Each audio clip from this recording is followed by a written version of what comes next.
So now we shall discuss about principle of superposition of electric forces.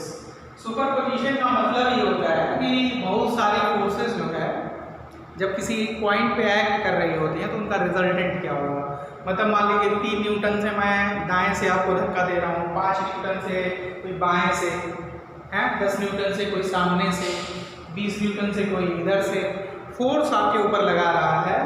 आपके ऊपर resultant जो उसका affect होगा इन सारे फोर्सेस का, वो कैसे हम फाइंड करेंगे। तो आप जानते हैं फोर्स एक वेक्टर क्वांटिटी है, तो सीधी सी बात है हम वेक्टर सम निकालेंगे of the individual forces acting on that point. तो इसी तरह principal of superposition of electric forces on any charge.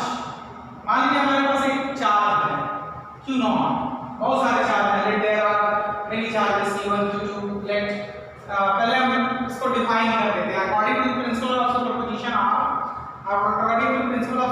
Of electric forces the resultant force acting on any charge, है ना, the resultant force acting on any charge is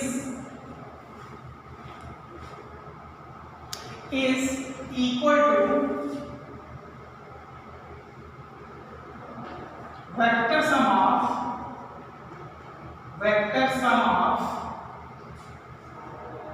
individual forces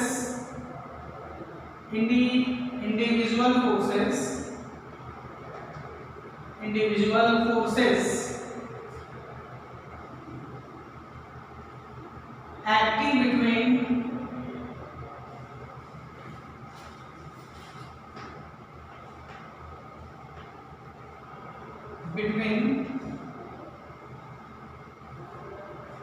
the charge, between the test charge का मतलब वही जिस charge, जैसे यहाँ जो resultant force acting at any charge, ये जो एनी चार्ज है वही टेस्ट चार्ज है, between the test charge and the other charges.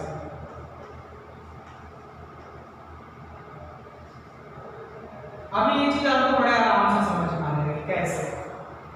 Vector form में कहेंगे वेक्टर फॉर्म में समझा देंगे, और वैसे आप कहेंगे तो वैसे भी समझा देंगे। मान लीजिए यहाँ पे एक चार्ज है Q0, है ना, सिंपल तरीके से मैं समझा रहा हूँ। एक चार्ज यहाँ पे है Q1, एक चार्ज यहाँ पे है Q2, एक चार्ज यहाँ पे है Q3 और एक चार्ज यहाँ पे ऐसे ही Qn, ठीक है। इसके बीच की दूरी है R1, इसके बीच की दूरी है R2, इसके बीच की दूरी है Rn, इसके बीच की दूरी है R3, ठीक है। तो according to the principle of superposition of the electric forces the resultant force on O, the force on O, the resultant force on any charge, यहाँ एनी चार्ज कौन है हमारा टेस्ट चार्ज Q0, ठीक है, is equal to the vector sum of F। पहला फोर्स किसके किसके बीच में लगेगा F10। अगर दोनों सिमिलर चार्ज हैं तो दोनों में ये जो F10 होगा वो क्या होगा, डूब जाएगा, है ना। तो यानी ये जो फोर्स है F0 रिजल्टेंट, हाँ ये F10 जो होगा, अगर डायरेक्शन की बात ना करें तो पहले ऐसे ही समझ लो, टोटल फोर्स जो इसके ऊपर लगेगा रिजल्टेंट फोर्स हो गया F0, ठीक, is equal to F10 plus F10 क्या force between this charge and this, then F20 the force between second charge and Q0 plus force between third charge and Q0, ठीक है ना। and thus the force between, ऐसे ही similarly कहाँ तक, the force between nth charge, है ना, and Q0। तो ये वेक्टर फॉर्म में आप लिखोगे। तो ये प्रिंसिपल ऑफ सुपरपोजिशन, क्या, the force acting on any individual charge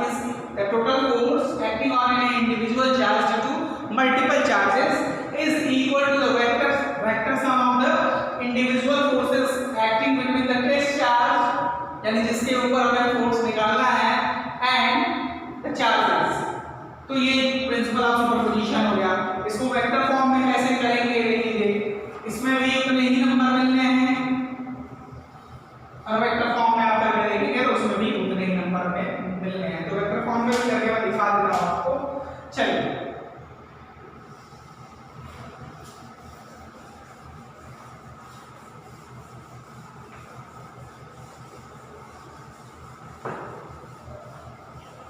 अब इन वेक्टर फॉर्म देख लेते हैं।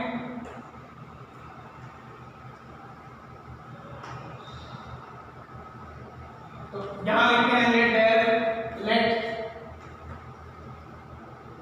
there is a test charge,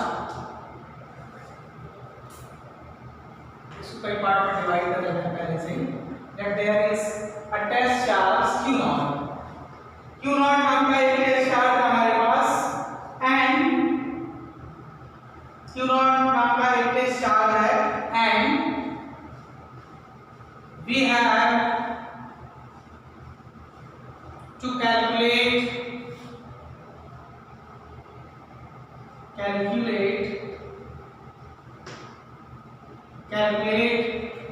resultant force on it due to charges Q1, Q2, Q3 है ना, dot to Qn। There and उनका position vector में लिख लिया साथ में एंड देयर पोजीशन वेक्टर, इनका पोजीशन वेक्टर क्या क्या ले लें, and position vector is R1 R2 R3 to Rn है ना, ये इनकी पोजीशन वेक्टर है, ये दिया हुआ है। नाउ इसको अगर हम ड्रॉ करें प्लेन में XY प्लेन में, इनकी पोजीशंस को हम दर्शाना शुरू कर देते हैं। तो देखिए Q0 एंड इसकी पोजीशन वेक्टर कितनी है, मैं लिख देता हूं R0 इसकी पोजीशन वेक्टर है। इसकी पोजीशन वेक्टर क्या है, R0। चलो आगे चलते हैं। ये हमारा प्लेन हो गया XY plane, this is X and this is Y। तो ये मान लो ये हमारा मुख्य चार्ज है, इसका नाम हमने रखा है Q0। इसके अलावा हमारे पास यहाँ पे एक चार्ज है, इसका नाम है Q1, ठीक है। इसकी पोजीशन वेक्टर हमें पहले दी गई है R1। यहाँ एक चार्ज है ना, ये चार्ज जो है इसका नाम है Q2, ठीक है। तो ये Q1 हो गया, Q2 हो गया, इसी तरह Q3 भी ले लेते हैं। तो यहाँ पे एक चार्ज ले लेते हैं, दिस इज Q3 है ना। एंड सिमिलरली ऐसे ही आगे की तरफ बढ़ेंगे और हम एक आर्बिट्ररी चार्ज भी लेने की कोशिश करेंगे। आप चाहेंगे तो Q1 भी ले सकते हैं। अब देखो these are all charges, ठीक। और according to principle of superposition the resultant force on Q2 हमको निकालना है। तो पहले देखो, पहला फोर्स जो लगेगा Q1 और Q2 पे, Q2 पे जो फोर्स लगेगा Q1 से, उसकी डायरेक्शन किधर होगी, ऐसा होगा, ऐसे ही होगा, दूर की तरफ होगा ना, रिपल्सन होगा तो दूर जाएगा। और इस फोर्स का नाम क्या होगा, आप देखिए ये फोर्स का नाम किसके ऊपर लग रहा है, 0 के ऊपर, किसके द्वारा, 1 के द्वारा। तो F01 हो गया। अच्छा, अब इसके और इसके बीच देख लीजिए, Q03 के बीच है ना, रिपल्सन ही होगा, इसकी डायरेक्शन इधर हो गई। ये फोर्स क्या हो जाएगा आपका, F इस पे लगा, 0 पे किसने लगाया, ग्रीन ने लगाया, लग गया भाई। आगे चलते हैं तो Q2 पे आ जाते हैं। तो Q2 पे जब हम चलेंगे, इसको थोड़ा और आगे बढ़ा लेते हैं, टॉपिक सब्सक्राइब कर जाएगा।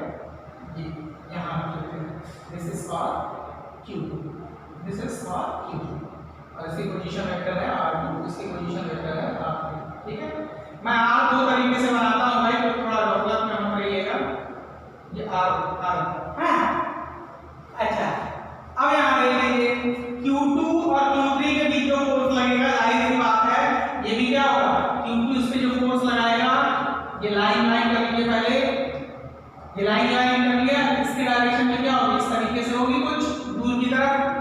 तो ये चीज आपकी जो फोर्स होगी ये क्या होगा,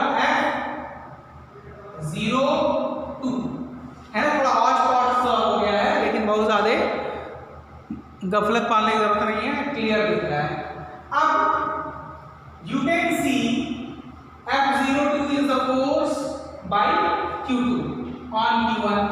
अब ये होगा क्योंकि दोनों सिमिलर है, यहाँ पे भी आप आ जाओ, दोनों सिमिलर चार्जेस हैं, रिपल्सन होगा, F01 इस डायरेक्शन में जाएगा, ये Q3 और Q0 के बीच की ये जो डिस्टेंस है ये भी अवे जाएगा। तो अगर यहाँ हम फोर्स निकालें, the resultant force on 0 F0 is the resultant force. इसका सम जो हम लिखेंगे वो कैसे लिखेंगे, किससे किसके बीच है, F0 जो है वो हमने निकाला है F01 plus F02 plus F03। ऐसे ही करते करते हम कहाँ तक जाएंगे, nth पार्टिकल तक जाएंगे, F0n तक जाएंगे। ये ना देखो F01 कितना है, रिपल्सिव फोर्स है भाई। F01 क्या है, रिपल्सिव फोर्स है, और रिपल्सिव फोर्स के लिए हमें मालूम है कि हम अपना एक्सप्रेशन कैसे लिखते हैं कि Q1 पहला चार्ज हमारा क्या है, Q0 Q1 अपॉन, अब देखो रिपल्सिव फोर्स है तो ये 01 है, तो यहाँ हम क्या लिखेंगे, R10 का स्क्वायर, और डायरेक्शन किसकी होगी, R10 की डायरेक्शन होगी, ठीक है। सिमिलरली इसी तरीके से आप F02 निकालोगे तो क्या होगा कि Q0 Q2 upon R20 square, direction किसकी होगी, R20 होगी। एनी प्रॉब्लम नहीं।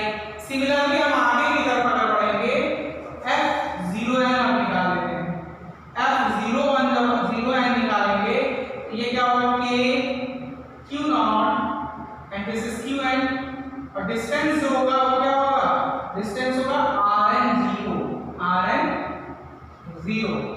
का स्क्वायर, और डायरेक्शन क्या होगी, Rn0 का यूनिट वेक्टर। ये सारी चीजें तो आप सीख ही चुके हो।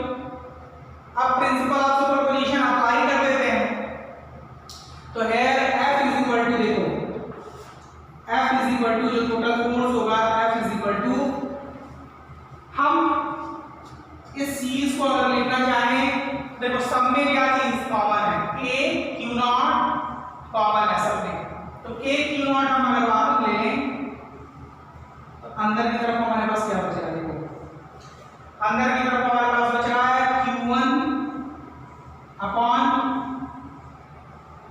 R10 का स्क्वायर, और यहाँ R10 direction, plus Q2 upon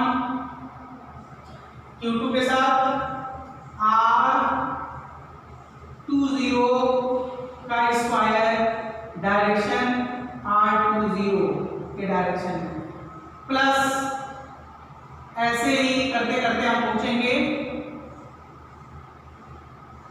कहां तक, nth पार्टिकल तक। तो यहां हमारे पास क्या बचेगा, Qn upon R,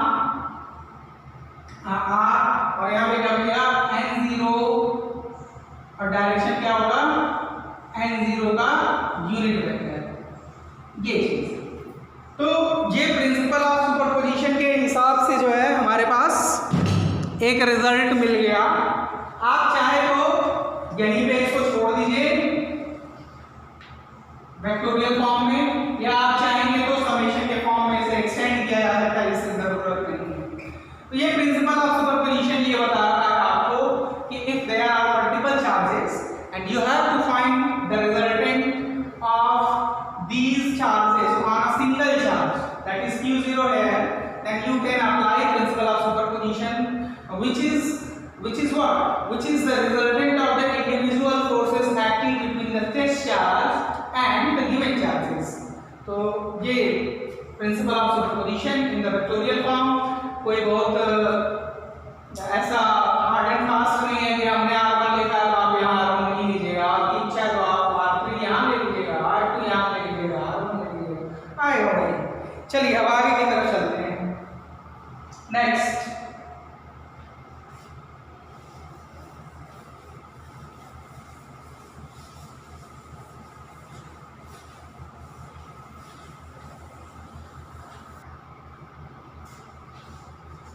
now charge distribution जो हम तीन तरीके से कर सकते हैं। एक तो लीनियरली कर सकते हैं यानी सिंगल डायमेंशन में, या फिर प्लेन पे कर सकते हैं 2 डायमेंशन में, या वॉल्यूमिकली कर सकते हैं यानी 3 डायमेंशन में। ठीक है, तो चार्ज डिस्ट्रीब्यूशन तीन तरीके से होता है। पहले हम लीनियर चार्ज डेंसिटी देखते हैं। लीनियर चार्ज डेंसिटी, इसको लैम्डा से हम रिप्रेजेंट करते हैं। It is defined as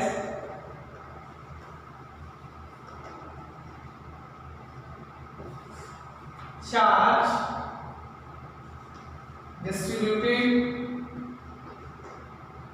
distributed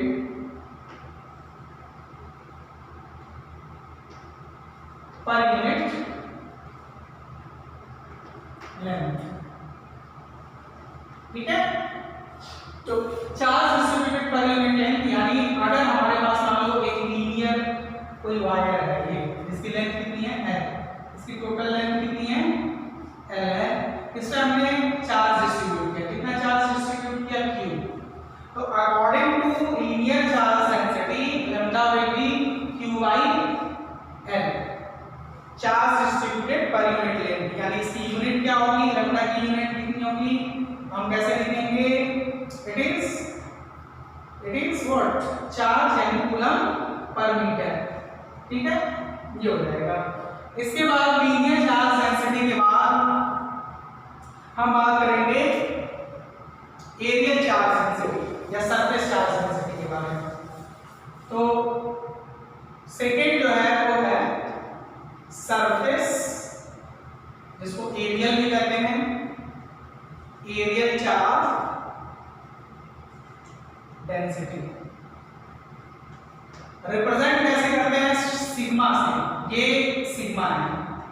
ठीक है, तो it is defined as charge distributed per unit area, है ना। अब यहां मान लो हमारे पास चार्ज है Q और हमने इसको एक एरिया पे बांट दिया। This is our area A and it is distributed with charge Q, इसका एरिया A है। इस केस में सिग्मा इज इक्वल टू क्या होगा, चार्ज डिस्ट्रीब्यूटेड यानी sigma is equal to charge distributed per unit area. तो यूनिट की बात कर लें तो कितना हो जाएगा, कूलम पर एरिया का मीटर स्क्वायर। ये इसकी यूनिट हो गई सरफेस चार्ज डेंसिटी। इसको याद रखिएगा, आगे इसका बहुत सारा यूज है कैपेसिटर वगैरह में, इसको तो स्पेशली यूज रखिए, याद रखिएगा। आगे तीसरा जो डिस्ट्रीब्यूशन है that is volaemic charge density या 3 डायमेंशनल चार्ज डेंसिटी भी इसको आप कह सकते हैं वॉल्यूमिक चार्ज डेंसिटी को, तो हम उसके ऊपर कंसंट्रेट करेंगे। ठीक है, तो वॉल्यूमिक चार्ज डेंसिटी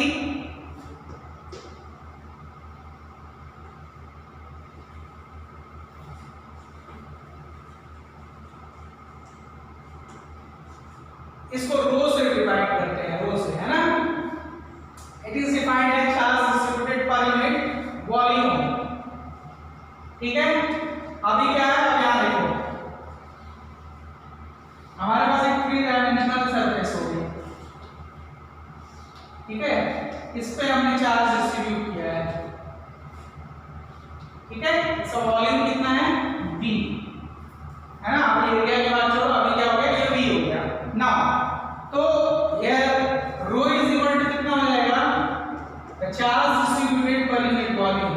नाउ इसकी यूनिट की बात करें, ये कितना हो जाएगा, Q इंटू Q यानी कूलम पर मीटर क्यूब। तो ये चार्ज डिस्ट्रीब्यूशंस हैं डिफरेंट शेप्स में, तो इसके बारे में कोई दिक्कत नहीं होनी चाहिए। कभी कभी फोर्स फाइंड करने के लिए आ जाता है, फोर्स फाइंड करके बताइए, तब के लिए या लीनियरली चार्ज हो या वॉल्यूमिक चार्ज हो या इस तरह के केसेस में। अब चलिए देख लेते हैं forces.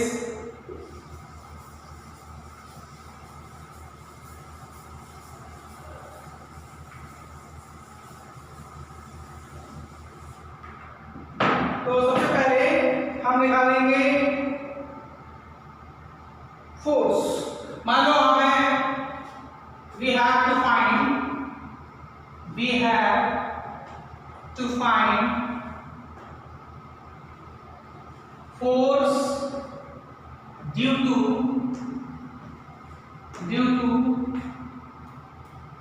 linear charge distribution, linear charge on a charge q naught, on charge q naught। इस पे हमको निकालनी है वैल्यू। तो मान लो हमारे पास ये एक लीनियर चार्ज अवेलेबल है, इसकी चार्ज डेंसिटी दी गई है। Charge density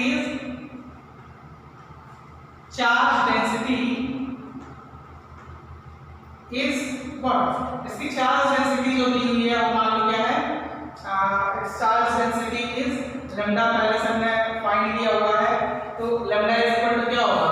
here lambda is equal to what? q upon या dq upon dl, small charge के लिए।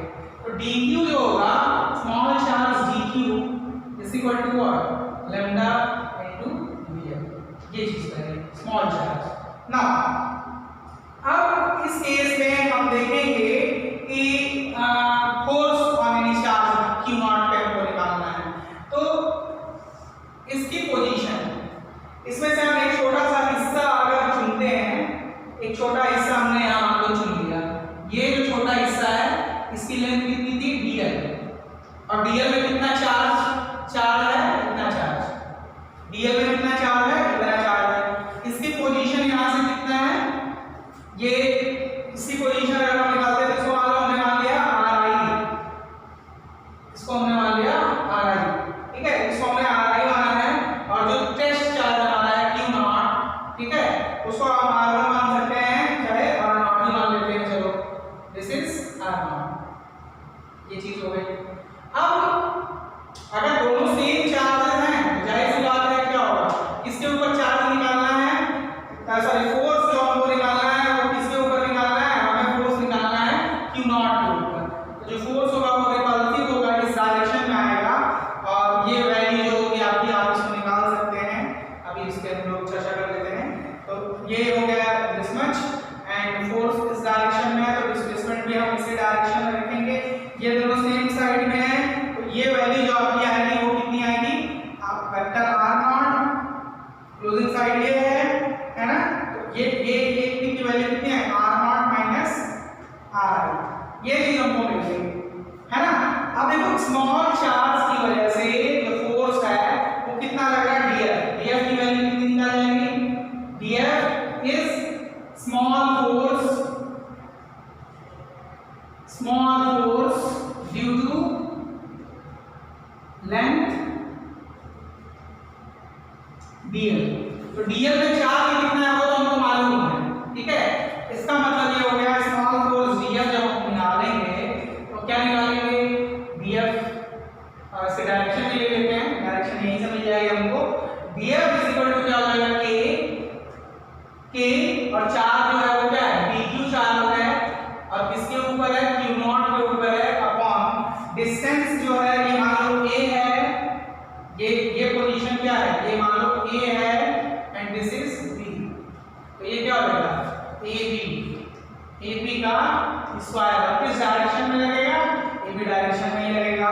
अभी हमने ab की वैल्यू पहले से निकाल रखी है, तो दिस इज k, और dq इज इक्वल टू हमने यहां से निकाल रखा है, कितना है? Lambda dl। नाउ dq निकल गया, and this is q not. ab की वैल्यू हमारे पास कितनी आ जाएगी? ab को अगर शॉर्ट फॉर्म में हम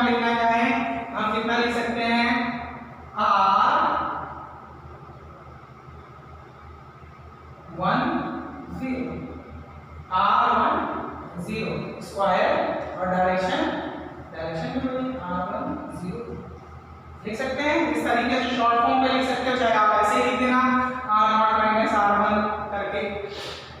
तो आगे की तरफ चलते हैं। तो ये डीएफ हो गया स्मॉल फोर्स। अब टोटल फोर्स जब हमें निकालना होगा तो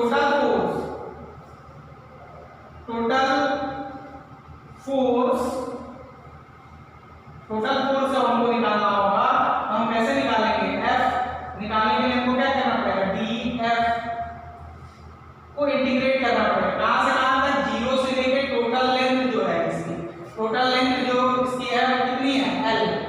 टोटल लेंथ हमने शुरुआत में क्या ली थी?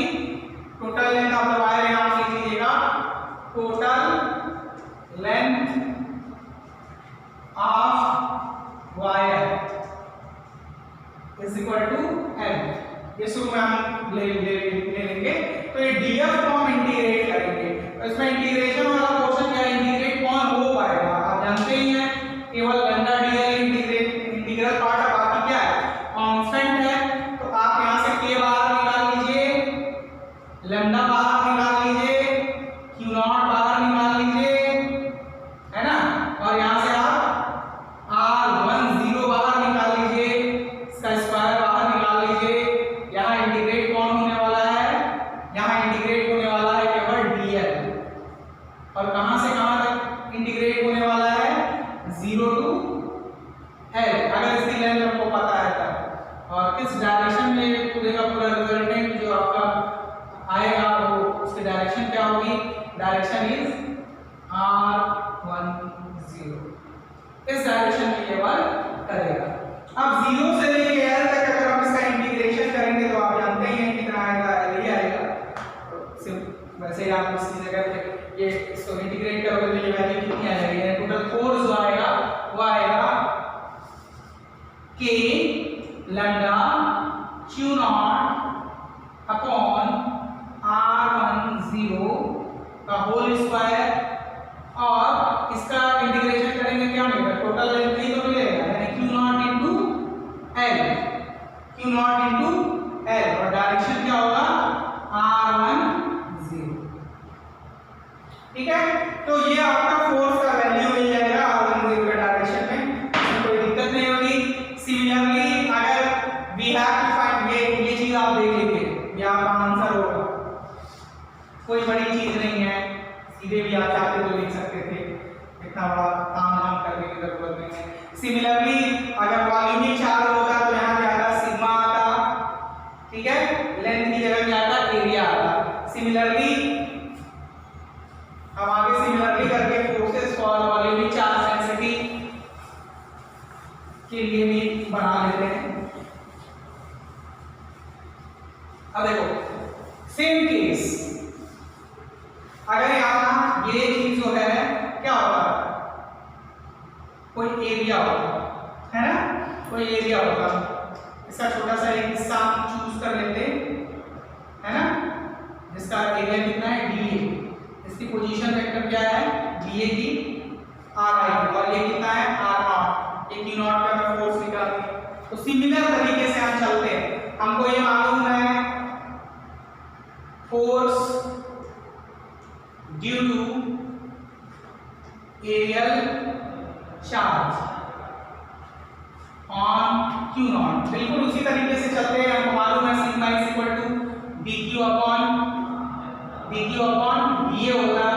स्मॉल चार्ज जो dq है उसकी वैल्यू सिग्मा इनटू da हो जाती। और उस केस में अगर हम फोर्स निकालते तो the force will be equal to what? k dq into q naught upon ये डिस्टेंस अभी हमने निकाला था, दैट इज r10 का होल स्क्वायर। और डायरेक्शन भी r10 का रिपल्सन होता है क्योंकि सिमिलर चार्ज है ना? और अगर सिमिलर मान ले नेगेटिव होता तो अंदर की तरफ होता। तब यहाँ जो हम जो फोर्स निकाल रहे होते, यानी द फोर्स F01 जो निकाल रहे होते वो कितना आता? कितना आता? F01 ही यहाँ पे होता। अगर फ्रैक्शन होता तब की बात है। तो ये चीज हो गई। अगले ये क्या है? स्मॉल फोर्स df है। स्मॉल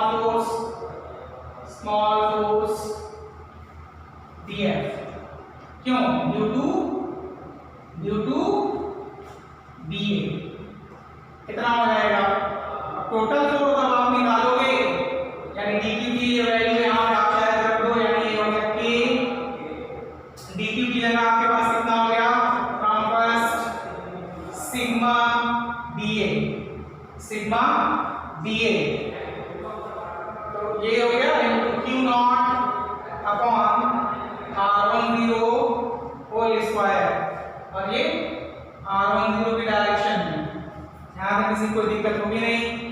अब टोटल फोर्स आपको निकालना है तो आपको इंटीग्रेट करना होगा df को कहाँ से कहाँ तक, 0 से लेके a तक, ठीक है। तो 0 से a तक करोगे आप तो देखो क्या क्या कांस्टेंट है, k sigma q not r10, ये क्या है, ये तो आपके कांस्टेंट हैं, ये चेंज नहीं होने वाले हैं। और इंटीग्रेशन किसका होगा, dA का, कहां से, 0 से लेके a तक। तो टोटल एरिया तो हमको पता है इंटीग्रेट होने का मिलेगा, डायरेक्शन क्या मिलेगा r10। तो रिजल्टेंट हमारे पास क्या आ गया, रिजल्टेंट आया फोर्स का k sigma a q naught upon r10 का whole square, k sigma a q naught और r, डायरेक्शन क्या है, r10 की डायरेक्शन। तो ये फोर्स की वैल्यू आ गई एरियल चार्ज डिस्ट्रीब्यूशन के। तो सिमिलरली ऐसे आप वॉल्यूमिक चार्ज डेंसिटी के लिए भी कर सकते हो, उसमें हम बहुत सारे चेंज नहीं करेंगे। For volumic charge density force due to areal charge, areal charge, तो यहाँ पे हम आप क्या करेंगे, तीसरा जो है force due to volumic charge, volumic charge on q naught. अब यहाँ देखो ये वॉल्यूम हमने यहाँ बना लिया है,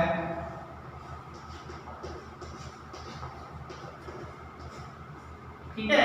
इस पे बहुत सारे चार्ज डिस्ट्रीब्यूट हैं, इसमें से हमने चुनाव किया एक बहुत ही छोटे से हिस्से का, ठीक है। इस छोटे से हिस्से का जो वॉल्यूम है दैट इज dV। तो इस केस में ये पोजीशन हम वही RI रख रहे हैं, ठीक है। और इसकी वजह से we have to find the force on q naught, बाकी पोजीशन वेक्टर्स वगैरह सेम है। या वॉल्यूमिक चार्ज डेंसिटी हो जाएगा दिस मच, यहाँ वॉल्यूम dV है, तो ये चीज कितनी हो जाएगी आपकी, अरे this is rho, this is dq is equal to क्या हो जाएगा, रो इनटू dV हो जाएगा। बाकी small force dF due to dV, small charge small volume, तो dF01 जो है ये फोर्स है, स्मॉल फोर्स, तो k dq q naught upon this much, तो सारी चीजें सेम रहेंगी, बस चेंज कहां होना है, यहां होना है। यहां सिग्मा की जगह आपका क्या आ जाएगा, रो आ जाएगा, और dA की जगह क्या आ जाएगा, dV आ जाएगा। आगे की तरफ आप चलिए, आगे टोटल फोर्स आपको निकालना है, तो इसको इंटीग्रेट करना पड़ेगा वॉल्यूम के वाइज, और आप कहां पहुंच जाओगे, k सिग्मा की बजाय यहां आपके पास बाहर क्या आने वाला है, यहां रो बाहर आने वाला है, बाकी चीजें सेम रहेंगी, ये वॉल्यूम है। इसको आप इंटीग्रेट करोगे dV को कहां से कहां तक, वॉल्यूम वाइज करोगे तो आपका आंसर जो आएगा यहाँ सिग्मा के साथ वॉल्यूम आ जाएगा, ठीक है। ये चीज आपको याद रखनी है, बाकी चीजें सेम रहेंगी, कोई डिफरेंस नहीं है। तो हमने फोर्सेस निकालना सीखा due to the linear charge density, volumic charge density और एरियल चार्ज डेंसिटी की वजह से, या सरफेस चार्ज डेंसिटी की वजह से लगभग सिमिलर है, ये निकालना सीख लीजिएगा। बाकी अगले लेक्चर में मिलते हैं, थैंक यू वेरी मच।